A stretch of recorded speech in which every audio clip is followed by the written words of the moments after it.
سانپ سانپ کہہ کے لوگ ادھر ادھر بھاگ رہے تھے. میری سمجھ میں نہیں آ رہا تھا کہ ایک دم سے ہوا کیا ہے. تبھی میری نظر اس سانپ پر پڑی. بڑی تیزی سے وہ لوگوں کی طرف بڑھ رہا تھا. ایک طرف سپیرا کھڑا تھا اور اس کے ساتھ وہ ہی لڑکی تھی. ارے بی بی یہ کیا کیا تم نے؟ میں نے کہا بھی تھا اس پٹاری کو مت کھولنا.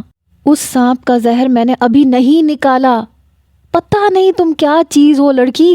اب بتاؤ میں اسے کیسے قابو کروں گا؟ یہ تو کسی کو بھی کاٹ لے گا اور زہر پھیلا دے گا.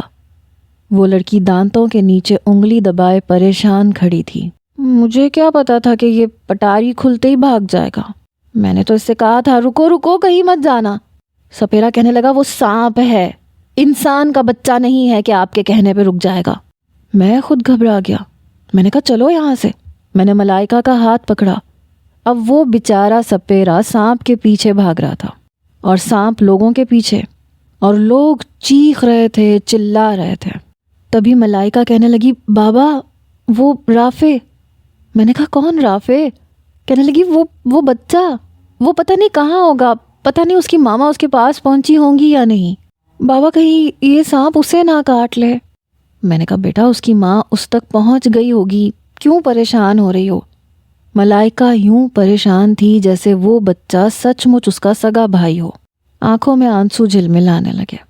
وہاں لوگوں کے ہجوم میں اس بچے کو ڈھونڈنے کی کوشش کر رہی تھی. میں نے کہا اس کی ماں آ گئی ہوگی بیٹا، پریشان نہیں ہو. مجھے تو اس لڑکی کی عقل پہ حیرت تھی. کیا پاگل تھی وہ؟ جہاں کھڑی ہوتی تھی کسی نہ کسی کو مصیبت میں ڈال دیتی تھی. کیا ضرورت تھی پٹاری کھولنے کی؟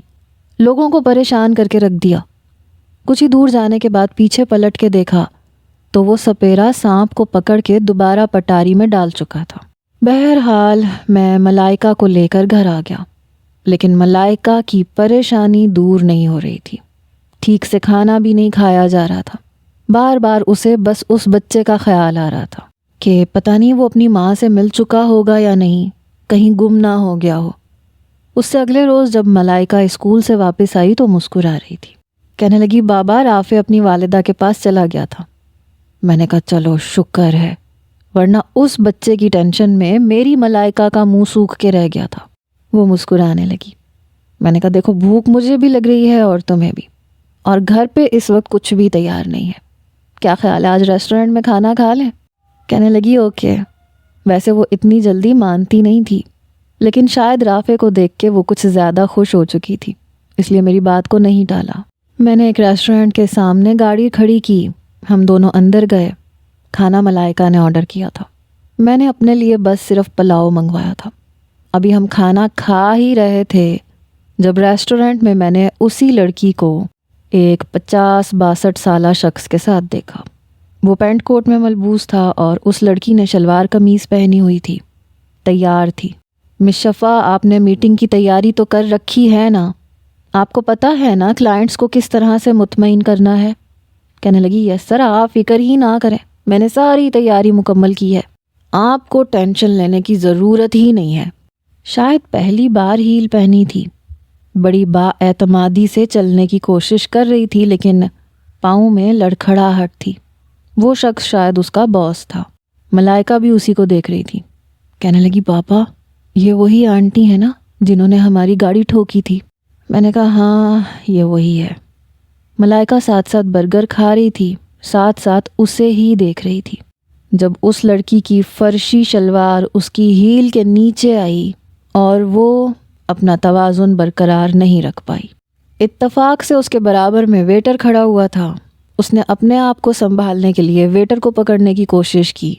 اس ویٹر کے آگے اس کا باس چل رہا تھا. ویٹر بیچارہ اس افتاد کے لیے تیار نہیں تھا. اس کے ہاتھ سے ٹرے زمین پہ گری. وہ اس کے باس پہ اور اس کا باس گرتے گرتے بچا. وہ لڑکی اپنے آپ کو سنبھال کے کھڑی ہو چکی تھی لیکن چہرے کی رنگت اڑی ہوئی تھی. بدتمیز، یہ کیا کیا ہے تم نے؟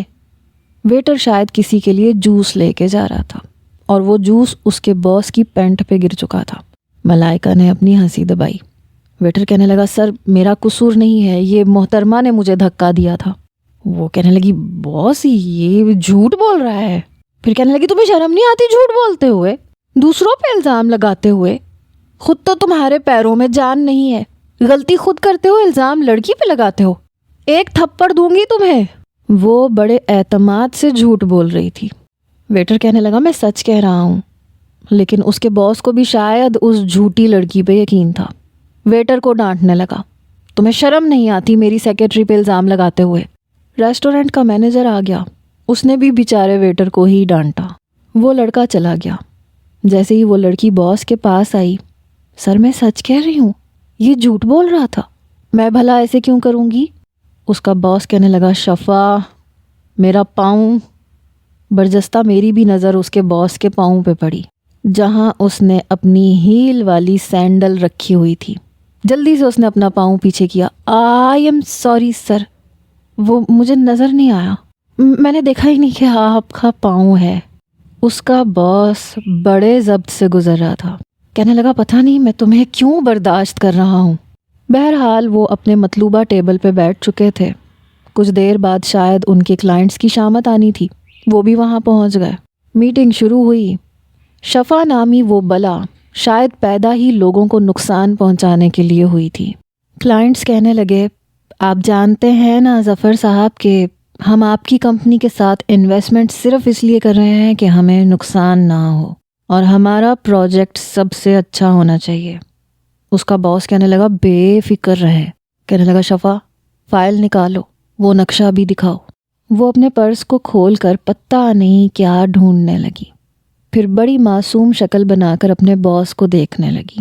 سر وہ فائل تو آفس میں رہ گئی، البتہ نقشہ ہے میرے پاس۔ اس کا باس اسے بڑے غصے سے دیکھ رہا تھا۔ اس نے وہ نقشہ ٹیبل پہ بچھایا۔ اسی وقت ویٹر بھی چائے لے کر آ گیا۔ چائے اس نے لڑکی کی سائڈ پہ رکھ دی، کہہ کے بھی گیا تھا کہ یہ چائے میں نے رکھ دی ہے، آپ لوگ لے لیجئے گا۔ کہنے لگی ہاں ہاں جاؤ یہاں سے۔ پھر وہ ان کلائنٹس کو سمجھانے لگی کہ وہ ان کے پروجیکٹ پہ کام کیسے کروائے گی۔ وہ لوگ بھی بڑے غور سے اس کی بات سن رہے تھے، نقشہ بھی دیکھ رہے تھے اور کچھ مطمئن بھی ہو رہے تھے۔ ویسے تو ہمارا کھانا ختم ہو چکا تھا، لیکن سامنے والا سین بڑا دلچسپ تھا۔ نہ تو ملائکہ نے جانے کا کہا، نہ میرا موڈ تھا۔ میں دیکھنا چاہتا تھا کہ آخر ان کی میٹنگ کامیاب ہوتی ہے یا نہیں۔ وہ لڑکی بڑے اچھے طریقے سے اپنے کلائنٹس کو مطمئن کر رہی تھی کہ وہ انہیں ایک شاندار قسم کا بنگلہ بنا کے دے گی جو منٹوں میں بک جائے گا۔ تبھی اس لڑکی کا ہاتھ لگا اور ٹی پاٹ اس نقشے کے اوپر گر چکا تھا۔ باقی کے کپ اور ٹرے اس کا ہاتھ لگنے سے زمین بوس ہو چکے تھے۔ چائے نقشے کے ساتھ ساتھ کلائنٹس کے کپڑوں پہ بھی جا گری تھی۔ وہ فوراً سے کھڑے ہو گئے، اپنے کپڑے جھاڑنے لگے۔ میری اور ملائکہ کی ہنسی رکنے کا نام نہیں لے رہی تھی۔ وہ لڑکی اور اس کا باس بھی کھڑا ہو گیا۔ سوری، وہ پتہ نہیں کیسے میرا ہاتھ لگ گیا۔ کلائنٹس کہنے لگے یہ کیا کیا ہے آپ نے؟ آپ کو پتہ ہے گرم گرم چائے آپ نے ہمارے اوپر گرا دی اور نقشے کا بھی ستیہ ناش کر دیا۔ ہمیں آپ کے ساتھ کوئی کانٹریکٹ نہیں کرنا، نہ ہی اپنے پیسے انویسٹ کرنے ہیں، کیونکہ جو حشر اس نقشے کا ہوا ہے ہمارے پیسوں کا بھی یہی ہوگا۔ اس کا باس بار بار اپنے کلائنٹس کو روکنے کی کوشش کر رہا تھا۔ جمشید صاحب آپ میری بات تو سنیں، لیکن وہ دونوں جا چکے تھے۔ اب اس کا باس بڑے غصے سے اس لڑکی کو دیکھ رہا تھا۔ تمہیں اندازہ ہے تم نے کیا کیا ہے؟ یہ تمہارے ہاتھوں کے ساتھ مسئلہ کیا ہے؟ وہ بڑے غصے سے بول رہا تھا۔ وہ کہنے لگی سر میں جان کے تھوڑی کیا ہے، میں نے یوں کیا، ٹی پاٹ گر گیا۔ سر مجھے ان لوگوں کا ارادہ لگ ہی نہیں رہا تھا، یہ سیریس تھے ہی نہیں۔ دیکھیں ہم دوسرے کلائنٹ سے بات کریں گے۔ وہ نقشہ اٹھانے لگی جو کہ مکمل طور پر چائے سے بھیگ کے خراب ہو چکا تھا۔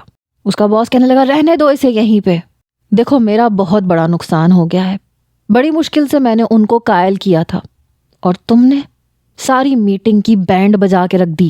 وہ لڑکی کہنے لگی سر میں آپ سے وعدہ کرتی ہوں میں آئندہ آپ کو کوئی شکایت کا موقع نہیں دوں گی۔ پھر کہنے لگی یہ ساری غلطی ویٹر کی ہے، اس کو کیا ضرورت پڑی تھی میری سائڈ پہ چائے رکھنے کی؟ اس کا باس کہنے لگا ہاں سارے جہان کی غلطی ہے، بس ایک تم ٹھیک ہو۔ اب مجھے تم جیسی ٹھیک لڑکی نہیں چاہیے، تم مجھے معاف کرو، اپنی نوکری کا کہیں اور انتظام کرو۔ وہ کہنے لگی نو سر پلیز، آپ سمجھتے ہیں نا میری مجبوریاں۔ بڑی معصوم شکل بنا کے وہ کہنے لگی۔ اس کا باس کہنے لگا میں تمہیں آخری موقع دے رہا ہوں، اب کی بار اگر تم نے کوئی بھی گڑبڑ کی تو سمجھنا تم نوکری سے فارغ ہو۔ کہنے لگی نہیں، میں آئندہ کوئی غلطی نہیں کروں گی۔ آپ کا بہت بہت شکریہ، اللہ آپ کا بھلا کرے، اللہ تعالیٰ آپ کے رزق میں برکت ڈالے۔ دیکھ لیجئے گا آپ کا نقصان بہت جلدی پورا ہو جائے گا، کیونکہ آپ نے ایک بے سہارا لڑکی کی مجبوری کو سمجھا ہے، اس کی تکلیف کا احساس کیا ہے۔ اس کا باس کہنے لگا بس یہ ڈائلاگ میں پچھلے 3 مہینے سے سن رہا ہوں، بھلا ہونے کے بجائے میرے ساتھ ابھی تک صرف برا ہو رہا ہے۔ بہرحال اس نے اپنا پرس اٹھایا، بڑی بے نیازی سے اپنے کندھے پہ لٹکایا، لیکن اس اثنا میں وہ پرس اس کے باس کے منہ پہ لگ چکا تھا۔ اس لڑکی کو شاید کرنے کے بعد احساس ہوتا تھا کہ اس نے کیا کیا ہے۔ عجیب بے ڈھنگے ٹائپ کی تھی، چلتی کہیں تھی، پہنچتی کہیں تھی، کر کچھ رہی ہوتی تھی، ہوتا کچھ اور تھا۔ اس کے اندر ترتیب نام کی ذرہ برابر چیز نہیں تھی، شاید یہ مادہ ہی اس کے اندر نہیں تھا۔ باس اب بے تحاشا غصے سے اسے دیکھ رہا تھا، کہنے لگا تم نوکری سے فارغ ہو۔ کہنے لگی سر پلیز میری بات سنیں۔ وہ باہر چلا گیا، وہ بھی باہر چلی گئی۔ ملائکہ کہنے لگی توبہ بابا یہ کیسی لڑکی ہے؟ میں نے کہا بس کچھ الٹی سیدھی سی ہے، چلو چلتے ہیں۔ ویسے اس نے انٹرٹین بہت اچھا کیا۔ میں سوچنے لگا کہ شامت تو اس بیچارے کی آئے گی جس کی قسمت اس لڑکی کے ساتھ پھوٹے گی، کیونکہ اس لڑکی کے طور طریقے دیکھ کے لگتا نہیں تھا کہ یہ کبھی بھی ٹھیک ہو سکتی ہے۔ بہرحال کچھ دیر کے لیے مجھے اس کے ہونے والے شوہر سے ہمدردی ہوئی تھی، لیکن میرا اس سے کیا تعلق؟ میرا تو اس چیز سے دور دور تک کوئی تعلق تھا ہی نہیں۔ ہم لوگ گھر آئے، آج میرا موڈ بہت اچھا تھا، میرا بھی اور ملائکہ کا بھی۔ ہم اس لڑکی کی باتیں کرتے رہے، ساتھ ساتھ کھانا بناتے رہے۔ ملائکہ کو میں نے بہت عرصے بعد ہنستے مسکراتے ہوئے دیکھا تھا۔ وہ اس لڑکی کی باتیں کر رہی تھی، ساتھ ساتھ ہنس رہی تھی۔ کئی سالوں بعد میں نے اپنی بچی کو یوں کھل کے ہنستے ہوئے دیکھا تھا۔ بہرحال یوں تو مجھے کھانا بنانا اتنا اچھا نہیں آتا تھا، جو کہ آہستہ آہستہ آ بھی رہا تھا، لیکن مجھے بے ترتیبی سے سخت چڑ تھی۔ میری ہر چیز جگہ پہ ہوتی تھی، اور کئی سالوں سے میرے گھر کی وہی سیٹنگ تھی جو امرین نے اپنے ہاتھوں سے کر دی تھی۔ میری ہر چیز وہیں تھی جہاں امرین نے رکھی تھی، میں نے کچھ بھی رد و بدل نہیں کیا تھا۔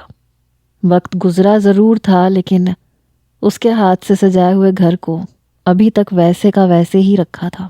وقت یوں ہی گزرنے لگا۔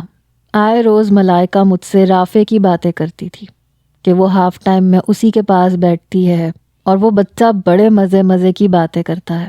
ٹھنڈی آہیں بھرنے لگتی، بابا کیا ہم رافع جیسا بچہ اڈاپٹ نہیں کر سکتے؟ میرا یہاں دل نہیں لگتا، میرا دل چاہتا ہے میرا کوئی چھوٹا بہن بھائی ہو۔ میں اس کے سر پہ ہاتھ پھیرتا تھا۔ میں نے کہا دیکھو بیٹا، کوئی بھی اپنی اولاد ایسے کسی کو نہیں دیتا، اور تمہیں پتہ ہے یہ دارالامان سے اور یتیم خانوں سے ملنے والے چھوٹے چھوٹے بچے یہ بہت کمزور ہوتے ہیں۔ خدا نہ خواستہ اگر میں نہ سنبھال پایا اور اس بچے کے ساتھ کچھ ہو گیا تو ساری زندگی میں پچھتاتا رہوں گا، اور تم بھی پچھتاؤ گی۔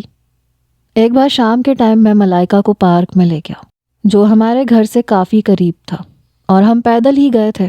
اسے وہاں بھی رافع نظر آ گیا، وہ بچوں کے ساتھ فٹ بال کھیل رہا تھا۔ اسے دیکھ کے ملائکہ نے میرا ہاتھ چھوڑا اور بھاگتی ہوئی اس کے پاس چلی گئی۔ پتہ نہیں وہ بچہ شاید یہیں کہیں قریب رہتا تھا، اگر یہیں رہتا تھا تو یہ تو اچھی بات تھی، کم از کم میری بیٹی کا دل تو لگا رہے گا۔ میں سوچ چکا تھا کہ ملائکہ کو اس کے گھر میں بھیج دیا کروں گا۔ وہ رافع کے پاس چلی گئی، وہ بچہ بھی اس کے ساتھ ہنس ہنس کے باتیں کر رہا تھا۔ تبھی میں نے اس خاتون کو دیکھا جو شفا کے ساتھ گاڑی میں بیٹھی تھی، جو شاید اس کی والدہ تھی۔ وہ اس بچے کے پاس آ گئی، وہ بچہ انہیں امی کہہ رہا تھا۔ یہ سن کے مجھے بڑی حیرت ہوئی، بچہ صرف 5 سال کا تھا۔ وہ بچہ اس عورت سے کہنے لگا، امی یہ میری آپی ہیں، یہ بہت اچھی ہیں، مجھے بہت مزے کا لنچ بھی لا کر دیتی ہیں، میرے لیے چاکلیٹ بھی لاتی ہیں۔ اس خاتون نے شاید ملائکہ کو پہچانا نہیں تھا، کہنے لگی مجھے تمہاری باتیں رافع کرتا رہتا ہے، مجھے بہت شوق تھا کہ دیکھوں اس کی آپی ہے کون، کئی بار اسے اسکول بھی لینے آئی، لیکن تم شاید جا چکی ہوتی تھیں۔ ملائکہ بھی شاید انہیں پہچان نہیں پائی، کہنے لگی مجھے بہت خوشی ہوئی آپ سے مل کے، آپ کہاں رہتی ہیں؟ وہ کہنے لگی بس اسی گلی میں. انہوں نے گلی کی طرف اشارہ کیا. ملائکہ کہنے لگی آپ مجھے اپنا ہاؤس نمبر بتائیں، میں رافع سے ملنے آپ کے گھر آیا کروں گی، آپ کو برا تو نہیں لگے گا؟ وہ خاتون کہنے لگی نہیں نہیں، مجھے کیوں برا لگے گا بیٹا، تم آ جایا کرنا. کچھ دیر بعد ملائکہ واپس آ گئی اور وہ خاتون بھی اس بچے کو لے کے جا چکی تھی. ملائکہ بہت خوش تھی. کہنے لگی بابا میں رافع کے گھر چلی جایا کروں؟ میں نے کہا ہاں چلی جایا کرو، لیکن چھوڑنے میں جاؤں گا، اور جب آپ نے واپس آنا ہو تو آپ مجھے کال کر دینا، میں آپ کو لینے آ جایا کروں گا. وہ بہت خوش تھی. اگلے روز اسکول سے واپس آتی اس نے جلدی سے کھانا کھایا اور آرام کرنے کے بجائے اپنا ہوم ورک کرنے لگی. میں نے کہا بیٹے یہ کیا کر رہے ہو، کام کیوں کر رہی ہو، تھوڑا لیٹ جاؤ، تھوڑی دیر سو جاؤ، روز تو سوتی ہو نا. کہنے لگی نہیں مجھے رافع سے ملنا ہے نا بابا، آج مجھے اس سے ملنا ہے، اس لیے میں ہوم ورک کروں گی اور پھر ہم مل کے کھانا بنائیں گے اور شام کو آپ مجھے رافع کے گھر چھوڑ دینا. میں نے کہا ہاں میں بالکل چھوڑ دوں گا، لیکن 1 گھنٹہ سو جاؤ، میں تمہیں جگا دوں گا، پھر اپنا ہوم ورک کر لینا. کہنے لگی نہیں میں رات کو جلدی سو جاؤں گی. جلدی سے مل کر ہم دونوں باپ بیٹی نے کھانا بنایا، ملازمہ سے کام کروا کے فارغ ہوئے. جب ملائکہ تیار ہو کے کمرے سے باہر نکلی تو مسکرا رہی تھی. میں اسے اس آنٹی کے گھر چھوڑ آیا. موبائل اس کے پاس تھا. میں نے کہا جانی جب آپ نے واپس آنا ہو تو مجھے کال کر دینا. کہنے لگی ہاں میں آپ کو کال کر کے بلا لوں گی. میں اسے چھوڑ کے واپس آ گیا. اب میں لیپ ٹاپ کھول کے اپنا کام کرنے لگا، کیونکہ آدھے سے زیادہ میرا لیپ ٹاپ کا کام تھا. میں اپنی فیکٹری میں کپڑے بنواتا تھا اور انہیں آن لائن بیچتا تھا. میرا کام بہت بڑے پیمانے پر نہیں تھا، بس 7-8 ورکرز تھے جو سلائی کرتے تھے، ایک کٹنگ ماسٹر تھا. دوپہر تک میں اپنا سارا کام نمٹا لیتا تھا. البتہ ورکرز شام تک کام کرتے رہتے تھے. باقی بیچنا آن لائن کا کام تھا. 2 گھنٹے مجھے گزر گئے تھے، کافی آرڈرز بھی مل چکے تھے. میں نے لیپ ٹاپ بند کیا، گہری سانس لی. چائے پینے کا موڈ تھا لیکن مجھے ملائکہ کی عادت ہو گئی تھی. ہم ناشتہ ساتھ کرتے تھے، دوپہر کا کھانا ساتھ کھاتے تھے، یہاں تک کہ شام کی چائے بھی ساتھ ہی پیتے تھے. میں نے گھڑی دیکھی، اپنا موبائل چیک کیا کہ شاید اس کی کوئی کال آئی ہو. پتہ نہیں کیوں پہلی بار ایسا ہوا کہ ملائکہ اسکول کے علاوہ کہیں گئی تھی اور مجھے چین نہیں آ رہا تھا. میں نے اسے کال کی. میں نے کہا بیٹا واپس کب آنا ہے؟ کہنے لگی بابا ابھی مجھے آئے ہوئے تھوڑی سی دیر ہوئی ہے. میں نے کہا بیٹے 2 گھنٹے ہو گئے ہیں، یہ تھوڑی سی دیر تو نہیں ہے، تمہیں پتہ ہے نا شام کی چائے مجھے تمہارے ساتھ پینے کی عادت ہے. کہنے لگی بابا پلیز آج آپ چائے اکیلے پی لیں، مجھے یہاں بہت مزہ آ رہا ہے. آپ کو پتہ ہے رافع کے پاس اتنے پیارے کھلونے ہیں. میں نے کہا اچھا یہ بتاؤ کہ کب لینے آؤں؟ دیکھو شام کے 6 بج رہے ہیں، کچھ دیر میں مغرب ہو جائے گی، اندھیرا شروع ہو جائے گا. وہ کہنے لگی تو ہو جائے نا اندھیرا، پھر کیا ہوا، کچھ نہیں ہوتا، میں بس 3 گلیوں کے فاصلے پہ ہی تو ہوں، بابا میں خود بھی آ سکتی ہوں. میں نے کہا نہیں بالکل بھی نہیں، میں تمہیں خود لینے آؤں گا. وہ مان گئی. جلدی سے فون بھی بند کر دیا. مجھے سمجھ نہیں آ رہی تھی کہ میں کیا کروں، ورنہ میں تو ملائکہ سے باتیں کرتا تھا، اسے ٹیوشن بھی پڑھا دیتا تھا. ویسے وہ پڑھنے میں بہت اچھی تھی، لیکن جہاں کہیں اسے سمجھ نہیں آتی تھی تو میں سمجھا دیتا تھا. اب ایسے لگ رہا تھا جیسے کوئی کام ہی نہیں ہے. کھانا ویسے بھی پکا ہوا تھا. میں نے اپنے لیے چائے بنائی، چائے پینے لگا. فون کر کے اپنے ورکرز سے پوچھنے لگا کہ کتنا کام باقی رہ گیا ہے. 1.5 گھنٹہ اور گزر گیا. ملائکہ تو یوں گئی جیسے اسے واپس آنا ہی نہیں ہے، لیکن میرا صبر اب جواب دے گیا تھا. میں نے کہا کہ اگر فون کر کے پوچھوں گا تو ٹال دے گی. میں باہر نکل گیا. جیسے ہی اس کے گھر کے پاس پہنچا تبھی گاڑی آ کے باہر گھر کے رکی. بڑی بے نیازی سے وہ لڑکی اپنی گاڑی سے باہر نکلی، دروازہ دھڑام سے بند کیا. انگلی میں چابی گھماتے ہوئے جیسے ہی دروازے کے پاس آئی مجھے دیکھ کے ٹھٹک کے رکی. شاید اپنے دھیان میں آ رہی تھی، اس نے پہلے مجھے دیکھا نہیں تھا. تب تک میں ڈور بیل بجا چکا تھا. کہنے لگی او مسٹر، میرے گھر کے باہر کیا کر رہے ہو؟ اس سے پہلے کہ میں کوئی جواب دیتا دروازہ کھلا. اس لڑکی کی والدہ نے دروازہ کھولا، پھر مجھے دیکھنے لگی.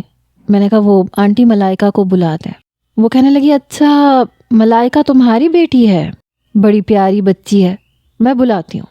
یہ کہہ کے وہ خاتون اندر چلی گئی، لیکن شفا وہیں کھڑی رہی. 2 منٹ وہ مجھے گھور گھور کے دیکھتی رہی۔ کچھ دیر بعد ملائکہ باہر آئی۔ اس نے شفا کو سلام کیا۔ السلام علیکم آنٹی۔ وہ کہنے لگی وعلیکم السلام، تو تم ہو ملائکہ؟ وہ کہنے لگی جی۔ کہنے لگی ہاں رافع تمہاری بڑی باتیں کرتا ہے۔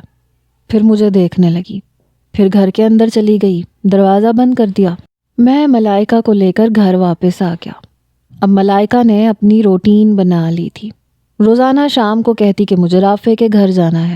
میں نے کہا اچھا نہیں لگتا، تم ہر روز ان کے گھر چلی جاتی ہو۔ کہنے لگی آپ کو پتہ ہے ان کی جو امی ہے نا وہ اتنی اچھی ہیں، اتنے مزے مزے کے کھانے بناتی ہیں۔ آپ کو پتہ ہے انہوں نے مجھے کیک بنا کے دیا بابا، بالکل بیکری جیسا، اور انہوں نے اتنے مزے کی دال بنائی، میں نے آج تک کبھی اتنے مزے کی دال نہیں کھائی۔ میں نے پیٹ بھر کے کھانا کھایا۔ میں نے کہا تو ان سے ریسیپی پوچھ لو، میں بھی ویسی سیکھ لیتا ہوں۔ کہنے لگی رہنے دیں آپ کے بس کی بات نہیں ہے۔ پھر کہنے لگی آپ کو پتہ ہے وہ جو آنٹی کی بیٹی ہے نا شفا آنٹی، ان کی جاب چھوٹ گئی ہے۔ میں نے کہا تو پھر ہم کیا کر سکتے ہیں، اس کی حرکتیں ہی ایسی ہیں۔ کہنے لگی بابا وہ 3-4 دن سے جاب ڈھونڈنے جا رہی ہیں، انہیں جاب نہیں مل رہی۔ ملائکہ یوں پریشان تھی جیسے اس کی نوکری چھوٹ گئی ہو۔ میں نے کہا تو بیٹا ہم کیا کر سکتے ہیں۔ کہنے لگی آپ انہیں اپنی فیکٹری میں رکھ لیں، جاب دے دیں۔ یہ سن کے میں اچھمبے میں آیا۔ میں نے کہا تمہارا دماغ ٹھیک ہے، میں اس جاہل لڑکی کو اپنی فیکٹری میں رکھ لوں؟ مجھے اپنی فیکٹری کو آگ لگانی ہے یا برباد کرنا ہے؟ دیکھو بیٹا میں تمہاری بات ہرگز نہیں مان سکتا، اور اس لڑکی کو تو میں 2 منٹ بھی برداشت نہیں کر سکتا۔ وہ 2 دن لگائے گی اور میری فیکٹری کی تباہی پھیر کے رکھ دے گی، اور میرے پاس کروڑوں نہیں ہیں کہ اگر ایک فیکٹری برباد ہو گئی تو میں دوسری بنا لوں گا۔ بس یہی پیسے ہیں، انہی سے گھر چلا رہا ہوں، اس لیے دوبارہ مجھ سے یہ بات مت کہنا۔ میں نے اپنا لہجہ کافی سخت رکھا تھا۔ ملائکہ کہنے لگی آپ کو پتہ ہے وہ لوگ رینٹ پہ رہتے ہیں، ان کا مالک مکان آج ان کو اتنی باتیں سنا کے گیا، مجھے بہت برا لگ رہا تھا کیونکہ ان کے پاس دینے کے لیے رینٹ بھی نہیں تھا۔ میں نے کہا تو اب تم کیا چاہتی ہو میں ان کا رینٹ دیا کروں؟ کہنے لگی نہیں بابا یہ ہمارا اوپر کا پورشن خالی ہے۔ اس نے کہا تو میرا دل تو دھک سے دھڑکا۔ کہنے لگی بابا آپ انکار نہیں کریں گے پلیز، آپ اوپر کے پورشن میں انہیں رکھ لینا۔ میں نے کہا ملائکہ پلیز۔ موٹے موٹے آنسو اس کی آنکھوں سے گرنے لگے۔ میں نے کہا دیکھو یہ ماننے والی بات نہیں ہے، تم جانتی ہو کہ مجھے اپنے گھر میں دھما چوکڑی نہیں مچانی۔ ملائکہ کہنے لگی بابا پلیز۔ میں نے کہا دیکھو میں نے یہ گھر ابھی تک کرائے پہ کیوں نہیں چڑھایا، کیونکہ تمہیں پتہ ہے یہ جو کرایہ دار ہوتے ہیں نا یہ گھر کا حشر نشر کرتے رہتے ہیں، اور یہ گھر میں نے بڑی محنت سے بنایا ہے۔ ملائکہ بیٹا پلیز یہ تم نہ ان کے گھر جانا چھوڑ دو، تم رافع سے اسکول میں مل لیا کرو۔ یہ جان بوجھ کے اپنی مجبوریاں تمہیں سنا رہی ہے، تمہاری ہمدردی حاصل کرنے کی کوشش کر رہی ہے۔ کہنے لگی انہوں نے مجھ سے کچھ نہیں کہا، میں نے خود سے سوچا ہے۔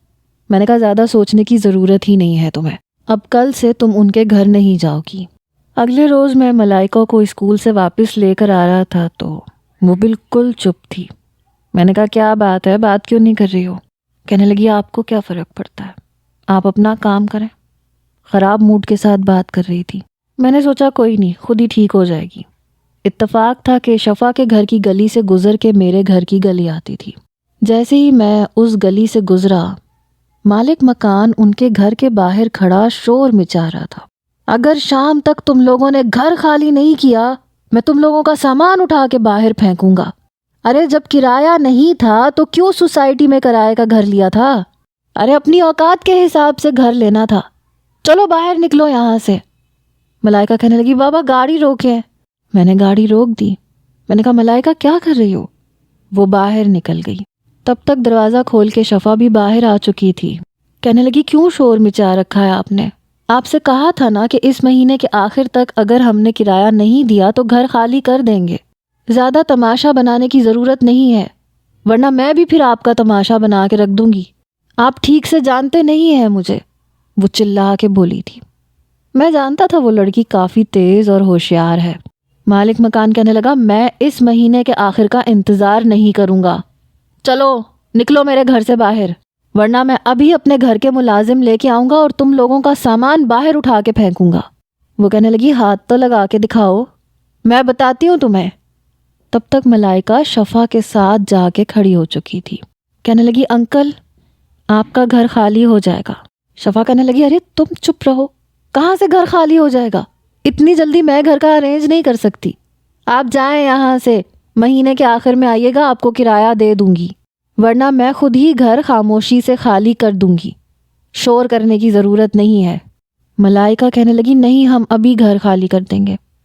شفا کہنے لگی تم چپ رہو، تم کیوں بیچ میں بول رہی ہو، جاؤ اندر جاؤ، رافع اندر ہے۔ میں خود حیران تھا کہ یہ کیوں بیچ میں بول رہی ہے، ان کا آپس کا معاملہ ہے۔ میں گاڑی سے نیچے اتر گیا تاکہ ملائکہ کو اپنے ساتھ اندر لے جا سکوں۔ اس سے پہلے کہ میں ملائکہ کا ہاتھ پکڑتا، کہنے لگی بابا دیکھا ہے آپ نے، یہ انکل کتنا بول رہے ہیں، کتنی بدتمیزی کر رہے ہیں، آپ انہیں بتا دیں آج کے بعد شفا آنٹی اور ان کی فیملی ہمارے گھر میں اوپر رہیں گے۔ میں حیرت سے ملائکہ کو دیکھ رہا تھا، شفا نے بھی برجستہ میری طرف دیکھا۔ مالک مکان کہنے لگا چلو یہ تو اچھا ہو گیا، خس کم جہاں پاک، اے لڑکی شام تک میرا گھر خالی کر دینا، اور پیسے میں ایڈوانس میں سے کاٹوں گا، باقی کے پیسے واپس کر دوں گا۔ یہ کہہ کے وہ جا چکا تھا۔ مجھے ملائکہ پہ شدید غصہ آیا۔ شفا کہنے لگی اے لڑکی کیا ضرورت پڑی تھی تمہیں بیچ میں ٹانگ اڑانے کی، اور مجھے ویسے بھی آپ لوگوں کے گھر میں نہیں رہنا، میں اپنا بندوبست کہیں اور کر لیتی، تم نے کیوں مالک مکان کو بولا ہے؟ لیکن تیر کمان سے نکل چکا تھا۔ اگر میں یہ کہتا کہ کوئی بات نہیں، میری بیٹی سے غلطی ہو گئی ہے، تو وہ لڑکی تو میرے سر چڑھ جاتی کہ آپ کی وجہ سے ہم بے گھر ہو گئے۔ میں نے کہا کوئی بات نہیں، آپ ہمارے گھر کے اوپر والے پورشن میں رہ سکتے ہیں، جب آپ کے مسئلے مسائل حل ہو جائیں گے تو بے شک آپ چلی جائیے گا۔ کہنے لگی جی نہیں، مجھے نہیں رہنا آپ کے گھر پہ۔ لیکن اس کی والدہ شاید پیچھے ہی کھڑی تھیں، وہ دروازے کے پاس آ گئیں۔